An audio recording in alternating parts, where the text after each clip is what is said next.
મારું નામ સિંગડા સંજયભાઈ, તારણા માર્કેટિંગ યાર્ડમાં હાલ હું ચેરમેન તરીકે સેવા આપું છું.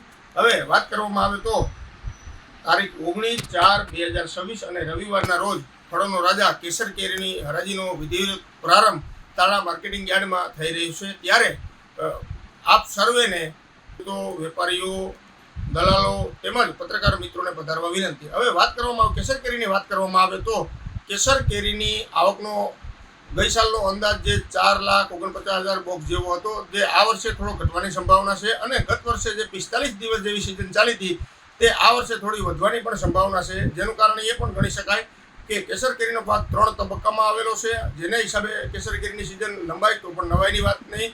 અને ભાવની વાત કરવામાં આવે તો કેસર કેરીના ભાવ ગત વર્ષની સરખામણીમાં થોડા સારા રહેવાની પણ સંભાવના છે. અને કેસર કેરીનો મુખ્ય આધાર વાતાવરણ ઉપર હતો, જે વાતાવરણ પ્રતિ અનુકૂળ ન હોવાથી કેસર કેરીનું ઉત્પાદન સતત ઘટી રહ્યો છે. છેલ્લા 10 વર્ષના આંકડા જોઈએ તો આ ગત વર્ષે લોમાં લો જે ઉત્પાદન હતું તે થયું. અને આવનારા દિવસોમાં કેસર કેરીની સિઝન કેટલી હાલે તેનો મુખ્ય આધાર વાતાવરણ ઉપર ડિપેન્ડ રહેશે. કમોસમી વરસાદ અને બીજું વાતાવરણના ચેન્જીસ મુખ્ય ભૂમિકા ભજવશે. એટલે તારણા માર્કેટિંગ યાર્ડ ચેરમેન તરીકે તેમજ તારણા માર્કેટિંગ યાર્ડ વતી આપ સર્વને પધારવા ભાવભર્યું આમંત્રણ. જય જવાન, જય કિસાન.